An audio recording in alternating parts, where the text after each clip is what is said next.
주님의 오심을 기다립니다. 오시는 주님을 맞이할 준비를 하는 저희들이 되게 하여 주옵소서. 오늘 또 말씀을 통해서 또 주님을 맞이하는 또 저희들의 삶의 모습, 신앙의 모습을 다시 한번 돌아볼 수 있도록 인도하여 주옵소서. 주님께서 이 예배 가운데 우리들의 또한 드리는 고백 가운데 함께 하실 줄 믿사오며 예수님의 이름으로 기도합니다. 아멘. 자, 오늘 본문 말씀은 마태복음 25장 1절에서 7절까지의 말씀입니다. 같이 합독하겠습니다.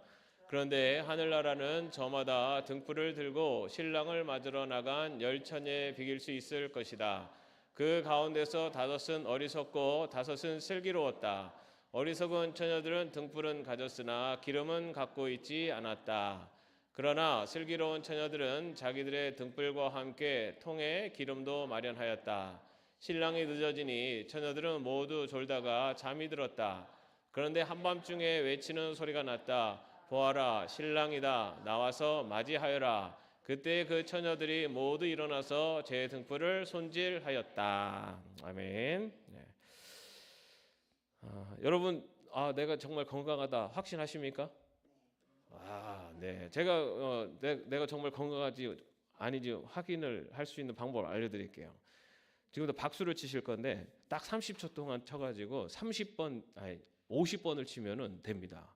그 이상 되면은 건강하신 거예요. 준비 30초입니다. 시작. 하나, 둘, 셋, 넷, 다치신 분은 딱 멈추세요. 여덟, 아홉, 열, 열두. 네, 됐습니다. 50번 다치신 분. 와, 대단하시네요. 사실 20초도 안 됐어요. 네. 자, 여러분 박수를 치면은 건강에 좋을까요, 안 좋을까요? 좋습니다. 그죠? 박수 치면은 이 혈액순환도 되고, 그죠? 박수 쳐서 안 좋은 게 없잖아요. 그죠? 근데 박수 치면 왜 또 좋은지 아세요? 박수는 언제 치죠? 즐겁고 기쁠 때. 그리고 또 언제 칩니까? 상대방을 칭찬하고 잘한다 할 때. 그죠? 박수는 즐겁고 기쁠 때, 상대방에게 칭찬하고 좋은 말 할 때, 우리의 삶에 기쁠 때, 그리고 정말 모든 조건들이 만족스러울 때, 그리고 상대방에게 사랑의 마음을, 감사의 마음을, 기쁨의 마음을 전할 때 치는 거죠. 그래서 여러분 박수는 아무리 많이 쳐도 과하지 않다. 근데 제가 아까 보니까 찬양을 부르는데 박수를 어떤 분은 이렇게 치고 어떤 분은 안 치고 있고 그러더라고요. 여러분 우리가 하나님 앞에 기쁘게 찬양 드릴 때 목소리로도 찬양하지만 찬양은 우리의 온 몸과 마음으로 하는 거잖아요. 그죠? 그래서 우리가 박수도 크게 치면서 이게 여러분 박수 치면 하나님께 영광, 나의 건강에는 좋은 거죠. 그래서 여러분들 힘차게 박수 치면서 같이 찬양했으면 좋겠습니다. 자, 지난 시간에 혼인잔치의 비유 첫 번째 말씀을 나눴는데 여러분 기억나세요? 자, 여기서 그 성경에서 이제 혼인, 이 결혼의 비유를 할 때 주로 신랑은 누구? 예수님, 신부는 성도, 교회를 말합니다. 그래서 그 결혼이라는 것은 신랑과 신부가 하나가 되는 거잖아요. 그죠? 바로 예수님과 또 신부된 우리가 하나 되는 그런 거를 비유로다가 이렇게 많이 이야기를 하고 있습니다. 그런데 그 과정을 보면 정말 예수님의 삶의 모습이 그 결혼의 비유와 이렇게 굉장히 상통하는 것을 볼 수가 있는데, 그중에 신랑이 신부를 얻기 위해서는 뭘 지불한다고 그랬죠? 지참금 또는 신부값이라고 그러죠. 그죠? 신랑의 아버지와 신랑이 신부 될 집에 가서 신부 아버지에게 지참금을, 그러니까 결혼 신부값을 지불하게 돼 있어요. 그죠? 예수님께서 우리를 신부로 삼기 위해서 예수님께서 지불하셨죠. 무엇을 지불하셨죠? 십자가의 고난과 고통, 당신의 생명을 지불하신 거예요. 자, 그렇게 해서 이제는 거기에서 지참금을 지불하면 그 다음에 신랑이 신부에게 뭘 따라준다 그랬죠? 기억이 안 나십니까?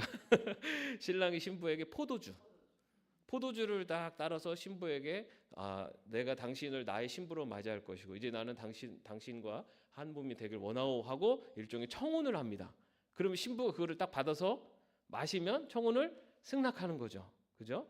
여러분 이것이 이 신랑과 신부가 서로의 결혼을 약속하는 약속하는 이 포도주를 나누는 이 장면, 이 의미가 어디에 있다고요? 우리가 주일 예배 때 하는 성만찬. 여러분, 우리가 성만찬에서 그 성만찬의 포도주를 마실 때 이 잔은 새로 세운 주님의 피로 새긴 새 언약이라고 하잖아요. 이제 우리가 예수님과 신랑 신부의 관계가 되겠습니다라는 것을 승낙하는 거예요. 그래서 여러분, 우리가 성만찬을 할 때는 나는 예수님의 신부입니다라는 것을 예수님의 프로포즈를 내가 받는 겁니다. 그것을 내가 허락하는 것이 성만찬이 갖고 있는 또 의미예요. 자, 그럼 이제 그 부부가 서로 이제 서로 약속을 했어요. 이제 그렇게 하고 난 다음에 이제 신랑은 이제 결혼을 위해서, 이제 결혼식을 위해서 떠나게 되죠. 떠나기 전에 신랑이 뭘 하죠? 정말 기억 하나도 안 나세요? 대단하시네요. 신랑이 떠나기 전에 신부에게 그 내가 올 때까지, 다 우리가 결혼을 할 때까지 기다리는 동안 나를 기억해 달라 하면서 선물을 준다 그랬잖아요. 그죠? 뭐 장신구나 어떤 것을 이렇게 준다 그랬잖아요. 예수님께서 승천하시면서 내가 올 때까지, 내가 승천하시면서 예수님께서 선물을 주셨어요. 뭐죠? 보혜사 성령님을 주신 거예요. 신랑이 신부에게 그 선물을 주면서 이것을 볼 때마다 나를 기억하고 내가 올 때까지 나를 기다려 주시오라고 하면서 선물을 준 것처럼 예수님이 승천하시면서 우리에게 성령을 주셨고, 그 성령님이 우리로 하여금 예수님을 생각나게 하고 예수님을 그리워하게 하고 예수님을 따라서 살게 하는 그 분이 바로 성령님이에요. 이것이 예수님이 우리에게 주신 선물이에요. 예수님이 다시 오실 때까지, 신랑이 다시 올 때까지 그것을 보면서 그것과 함께 나를 기다려라. 자, 그래서 했는데, 그러면은 이제는 그렇게 해서 신부 집을 떠나면 그때부터는 이제는 신부가 해야 될 건 뭐죠? 기다리는 거예요. 그 정원 기간이 1년 이상이라고 그랬죠. 그죠? 왜 1년 이상이라고 그랬죠? 신부가 순결하다는 것을 증명하는 기간이에요. 1년 안에 만약에 임신을 하거나 만약 출산을 하면은 그 신부가 순결하지 않은 거잖아요. 그죠? 그래서 1년 이상이에요. 6개월이 아니에요. 1년. 그 기간 동안에는 이 신랑도 신부와 만날 수가 없어요. 그런데 만약에 신부가 그 기간에 뭐 임신을 했다. 그러면은 그 신부는 부정한 여인이 되는 거죠. 그래서 이 기간은 기다리는데, 이 신부가 기다리는 데 있어서 가장 중요한 것, 그것은 바로 자신의 순결을 지키는 겁니다. 여러분, 우리가 예수님 오실 때까지 지금 우리는 신부된 우리는 예수님을 기다리는 기간이에요. 이 기다리는 기간에 우리에게 성도들의 가장 중요한 게 뭡니까? 예쁘게 꾸미고 하는 것도 중요하지만 오직 하나님만을, 오직 예수님만을, 그 순결함이에요. 성경에서 얘기하고 있는 순결함이라는 것은 우상 숭배하지 않는 겁니다. 다시 말해 다른 신을 섬기지 않는 거예요. 신랑을 기다리면서 내 마음속에 딴 남자를 품고 있으면 됩니까? 안 됩니까? 아니면 딴 남자랑 부정한 행위를 하면 됩니까? 안 됩니까? 그렇다면은 그런 우상 숭배하지 않는 거, 오늘날의 우상 숭배하지 않는 거 뭡니까? 물질, 명예, 다른 어떤 것을 내 삶의 중심에 모시고 있는 것, 내 삶에 가장 중요하게 여기고 그것만을 바라보면서 살아가는 것은, 그것은 우상 숭배예요. 여러분, 어디 뭐 절간에 가서 불상 앞에서 절하고 어디 뭐 저기 산속에 가서 나무 앞에서 빌어야지 그게 우상 숭배가 아니라, 내 삶의 중심에, 가장 중심에 무엇을 두고 있느냐, 그 하나님의 자리를 대신하고 있는 그 무엇이 있다면 그것이 바로 우상입니다. 아유, 하나님은 눈에 보이지도 않고 나한테 뭘 해주는 것도 없으니 돈이 있어야 돼. 돈만 있으면 최고야. 그러면 이 사람은 우상이 돈이에요.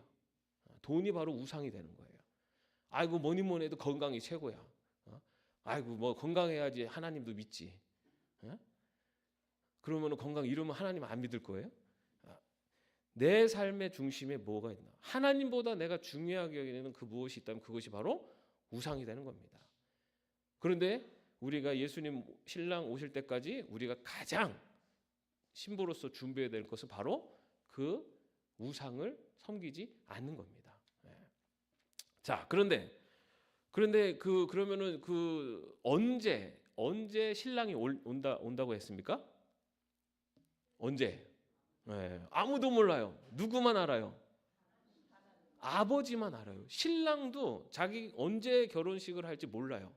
그 신랑의 아버지만 결혼 날짜를 정할 수가 있어요. 신랑의 아버지가 봤을 때 이제는 준비도 뭐 맞이할 집도 처소도 준비되고 뭐 여러 가지 형편이 또 잔치도 할 준비가 되고 그러면은 이제 신랑이 이제 가서 신부를 데려오도록 그렇게 이제 허락을 해줍니다. 그래서 그때는 오직 신랑의 아버지만 알아요. 그때는 아무도 모른다는 거죠. 예수님이 언제 오실지 아무도 모르는 것처럼. 자, 그런데 오늘은 그 과정에서 이제는 허락을 이제 신랑이 이제 신부를 데리러 가는 그 과정까지 이제 진행이 되고 있어요. 그래서 이제 출발하려고 하는데 거기에서 나타나는 과정에서 나타난 것을 비유로 하는 내용을 살펴보겠습니다. 그래서 오늘 비유는 바로 열처녀의 비유입니다. 자, 그런데 이 열처녀의 비유에서 우리가 다 잘 아시잖아요, 그죠? 신랑이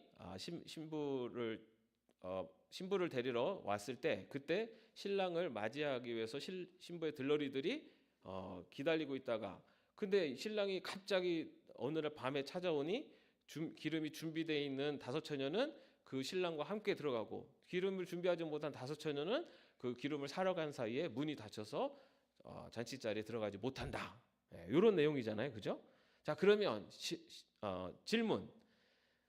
지금 이 열처녀가 이 신랑이 가고 있는 그 잔치 자리는 결혼 잔치 자리일까요? 아닐까요?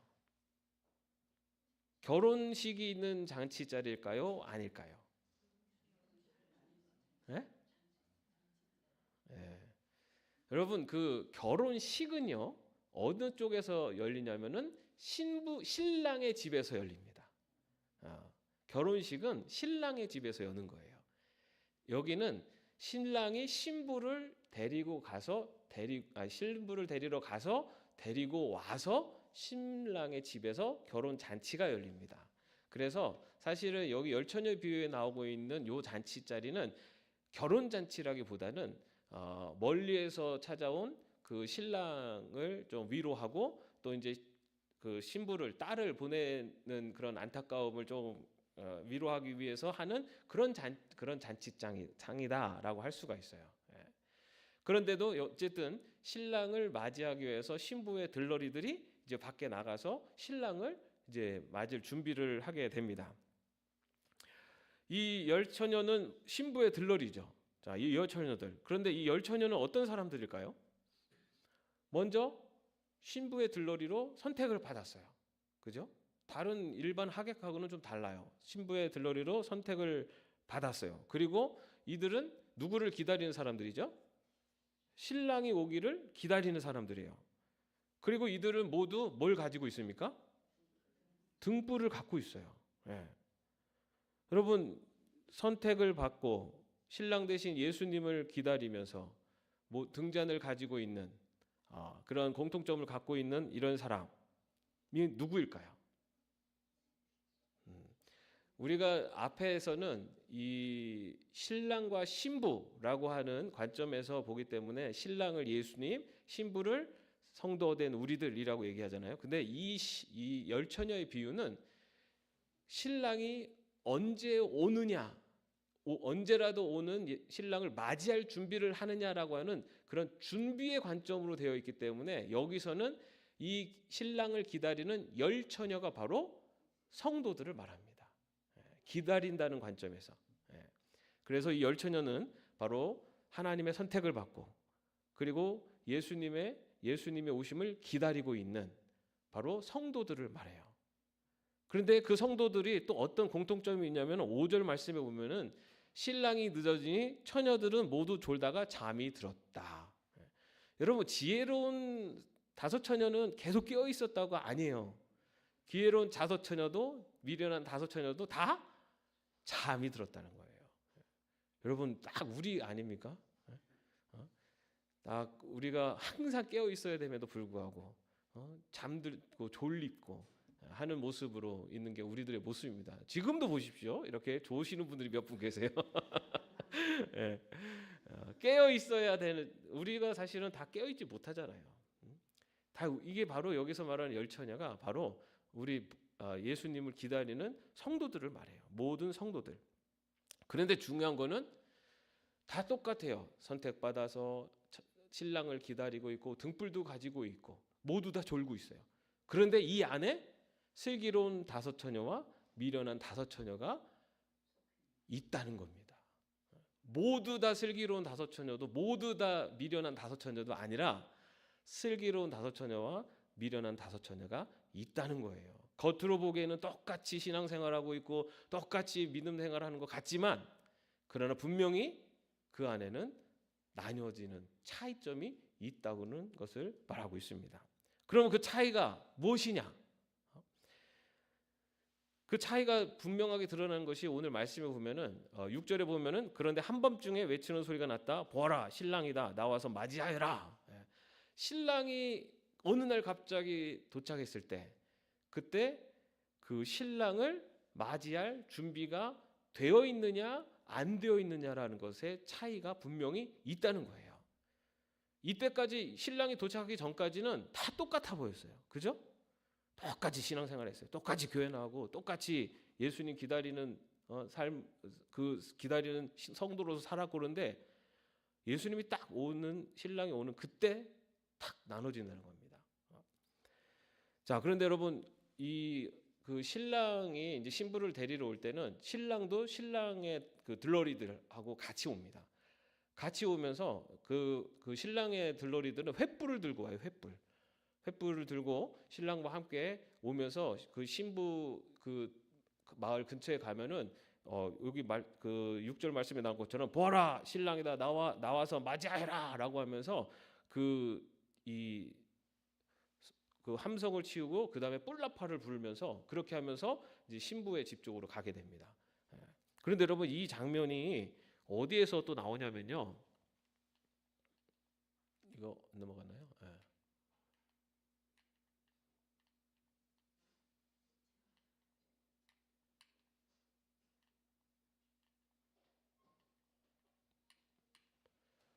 자, 데살로니가전서 4장 16절 말씀에 보면은 주님께서 호령과 천사장의 소리와 하나님의 나팔 소리와 함께 친히 하늘로부터 내려오실 것이니라고 되어 있어요. 예수님께서 이 땅에 오실 때 호령과 천사장의 소리와 하나님의 나팔 소리와 함께 내려오신다. 예수님의 임재하실 때 이렇게 표현해요. 그런데 아까 말씀드린 것처럼 신랑이 신부를 맞이하러 갈 때 그 신랑의 들러리들이 신랑을 맞이하러 나오라라고 하면서 소리를 치면서 그리고 뿔나파를 불면서 옵니다. 여러분 예수님의 임재하시는 장면과 신랑이 신부를 맞이할 때 장면이 거의 많이 비슷하죠. 자 이렇게 그 예수님이 임재할 때 그때 슬기로운 처녀와 미련한 처녀가 나눠지게 됩니다. 자 그러면은 어떻게 나눠지느냐? 여러분 이 처녀들이 모두 등잔을 갖고 있었죠, 그죠? 자 그러면 이 처녀들이 기름을 갖고 있었을까요? 안 갖고 있었을까요?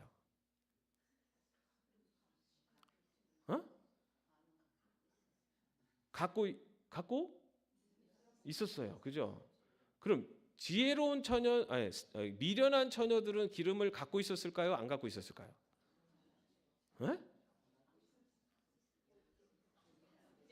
자, 여러분 이 지혜로운 처녀와 미련한 처녀의 차이점은 등잔을 갖고 있었어요. 공통점 등잔을 갖고 있었고 또 하나의 공통점은 등잔 안에는 기름을 갖고 있었다는 겁니다. 아예 둘 다 미련한 처녀는 등잔만 갖고 빈 등잔만 갖고 있었던 게 아니라 당시 등잔은 이런 항아리 같은 거에다 기름을 넣고 그 심지가 이렇게 나와 있는 그런 형태로 되어 있어요. 그래서 그 안에 기름을 일단 채우게 되어 있어요. 그런데 뭐가 차이입니까? 여유분의 기름을 준비했느냐 안 했느냐였어요. 여러분 여기 뭐 미련한 다섯 처녀는 정말 미련해가지고 아예 빈 등잔만 들고 와서 있었느냐? 그게 아니에요. 그 안에 기름이 있었어요. 이건 뭡니까? 미련한 다섯 처녀도 바로 기름이 있었어요. 그런 그 기름을 갖고 있었다는 거죠. 우리가 이 성경에 보면은 이 기름이라는 것이 여러 의미를 갖고 있죠. 그죠? 여기서 사용된 기름은 당시에는 이제 올리브 기름으로 사용되었는데 이 올리브 기름이 뭐 다양하게 쓰였습니다. 이런 게 불을 밝히는 용으로도 쓰고 식용으로도 쓰이고, 그리고 성경에 보면은 기름 부음 받은 때, 기름 부음, 다시 말해 왕이나 제사장이나 그 예언자들을 기름 부음 할 때도 올리브유가 쓰였어요. 그리고 이 기름을 신약 성경에서는 바로 성령을 상징합니다. 그래서 이 미련한 다섯 처녀도 우리가 성도로서 바라본다면은 선택받은 자고, 예수님의 오심을 기다리는 자고, 그리고 성령의 체험이 있었던 자예요. 다시 말해서 예수님을 믿는 성령의 임재를 경험한 사람이라는 겁니다. 이것만큼은 미련한 처녀도 똑같아요. 슬기로운 처녀도 똑같아요. 다 예수님을 믿는 신랑을 기다리고 있는 바로 성도를 말합니다. 그런데 미련하다 슬기롭다의 차이점이 바로 여분의 기름이 준비되었냐예요. 여러분, 우리는 신앙생활 예수님을 믿을 때 우리는 모두 성령의 임재를 다 받은 사람들이죠. 말씀드린 것처럼 우리가 예수님을 믿는 것은 성령께서 우리 안에 오셔서 우리에게 믿는 믿음을 주셨기 때문에 우리가 예수님을 믿을 수가 있어요. 내 의지로 믿는 게 아니라는 거예요. 그렇기 때문에 우리 안에 누가 오셨어요? 성령이 임하셨어요. 마찬가지로 열 처녀 모두에게 다 등잔 안에는 성령이 있었어요. 그런데 지혜로운 다섯 처녀는 여분의 기름을 더 갖고 있었다는 거예요. 여러분, 그렇다면 이 여분의 기름은 뭐냐? 여분의 기름은 뭐냐? 여분의 기름은 이 예수님을 맞이할 준비, 다시 말해서 기다리는 그 기간을 기다리는 동안에 준비해야 되는 것들을 갖고 있었다는 거죠. 바로 성령의 임재라고 하는 단회적이고 일시적인 그런 어떤 성령의 체험으로만 끝나는 것이 아니라 이제는 그 성령을 내가 계속해서 충만하게 유지하는 그런 삶을 살아왔다는 겁니다. 다시 말해서 성령의 충만함을 위해서 계속해서 준비된 자로 성령 충만함을 누리고 그 예수님을 기다렸다는 거예요. 여러분, 우리가 나 예수님 믿을 때 내가 얼마나 뜨겁게 예수님을 믿었고 회개하고 나 예수님을 만났던 그 기억, 그래서 그때 막 한때 과거 열심히 막 했었던 이거 과거에 내가 만나고 과거에 봉사하고 헌신했었고 막 이거만 갖고 살면은 미련한 처녀예요, 슬기로운 처녀예요? 미련한 처녀라는 거예요. 과거에 내가 예수님 만날 때 내가 얼마나 뜨거웠는지, 내가 얼마나 열심히 주님을 위해 살았는데, 이것만 갖고 있는 사람은 그 등잔 안에 든 등불만 가지고서 나 예수님 기다릴 거야 하는 사람하고 똑같다는 거예요. 우리는 여분의 기름을 준비해야 돼요. 그 여분의 기름은 내가 매일매일의 삶 속에서 계속해서 준비해 가는 겁니다. 내가 정말로 하나님의 백성으로 살기 위해서 헌신하고 수고하고 노력하는 것, 그렇게 계속해서 나의 기름을 채워가는 것, 다시 말해서 성령께서 내 삶 속에 역사하시도록, 내 삶 속에서 성령이 역사하시도록 그렇게 살아가는 모습들이 바로 여분의 기름을 준비하는 거라는 겁니다. 여기 계신 분 중에는 지금 여분의 기름이 거의 막 말라가지고 깔딱깔딱 하는 분이 있는 것 같아요. 과거의 거는 이만큼 갖고, 등잔 안에는 이만큼 갖고 있는데, 옛날에 대한 추억은 이만큼 갖고 있고 옛날에 대한 열심에 대한 기억은 이만큼 갖고 있는데, 현재 지금 준비해야 되는 그거는 지금 막 깔딱깔딱하고 막 말랑말랑 하는 분이 있고, 어떤 분은 막 채워가져 가는 분이 있어요. 여기 계신 분들 다 채워져 가시는 분인데 한 명이 그래요. 네. 여러분, 우리가 슬기로운 처녀냐 미련한 처녀의 차이는요, 내가 예수님 믿고 구원 받았느냐 여기 있지 않다는 거예요. 내가 주님 맞이할 준비를 하는 사람은 내 여분의 기름을 준비하는 사람이에요. 내가 예수님 믿었으니까 이제 나는 땡. 난 예수님 믿었으니까 난 구원받았어. 이제는 내 멋대로 살아도 돼. 나는 구원받았는데. 이게 아니라는 거예요. 이 사람은 미련한 사람이에요. 미련한 사람. 지혜로운 사람은 내가 구원받은 것에 대한 감격과 기쁨도 있지만 내가 살아가는 삶 속에서 계속해서 나의 삶 속에 기름을 채워가는 겁니다. 성령의 함께 기름을 채워가는 것. 내 삶의 헌신과 봉사를 통해 하나님의 말씀에 순종하는 삶을 통해 기름을 채워가는 자입니다. 여러분, 바로 여러분들이 지혜로운 그런 처녀들이 되시기를 바랍니다. 지혜로운 성도들이 되었으면 좋겠어요. 과거의 추억, 나는 내 등불 하나에 꽉 채워놨어. 요거에 만족하며 사는 사람이 아니라 언제라도 예수님이 오실 때 그 예수님을 맞이할 수 있는 여분의 기름을 더 많이 준비해서 그 예수님을 기쁨으로 맞이할 수 있기를 바랍니다. 그런데 여러분, 여기서 정말 또 하나 중요한 게요. 이 비유의 마지막에 어떻게 결론이 나냐면 예수님께서 그러므로 깨어 있어라. 너희는 그날과 그 시각을 알지 못하기 때문이다라고 얘기하세요. 여러분, 이왕이면 열 처녀가 다 기다리다가 졸고 잠들었잖아요, 그죠? 사실은 졸고 잠들어라 이게 아니에요. 깨어 있어라예요. 언제라도 주님 맞이할 수 있도록 깨어 있는 것이 가장 좋은 모습이에요. 그러나 우리가 살다 보면 졸고 잠들 때도 있어요. 그러나 거기에서 우리가 다시 깨어나서 예수님을 맞이하기 위해서는 우리의 일상의 삶 속에서 기름을 계속 준비해 가야 된다라는 것입니다. 여러분, 이제는 이 정도면 됐지 없습니다. 그렇다고 옛날처럼 그냥 막 힘 팍팍 쓰면서 하는 거는 하지 마세요. 허리 다쳐요. 그러지 마시고 내가 지금 내 자리에서 할 수 있는 일, 내가 지금 내 자리에서 주님을 위해서 주님 오시는 주님을 맞이하기 위해서 할 수 있는 성령의 인도하심이 무엇인가?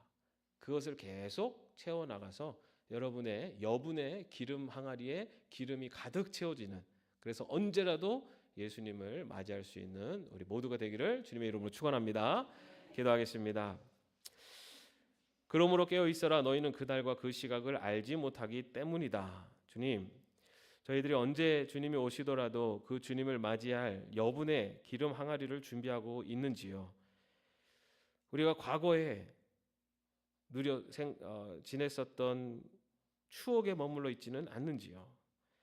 주님, 정말로 오늘 그리고 앞으로 살아가는 신앙의 여정 속에서 주님을 기다리되 여분의 기름 항아리에 기름을 가득 채우며 기다릴 수 있는 저희들 될 수 있도록 인도하여 주옵소서.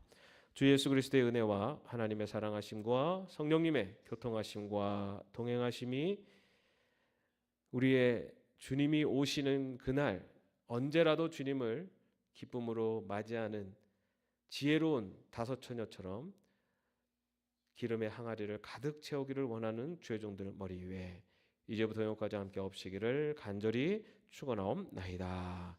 아멘.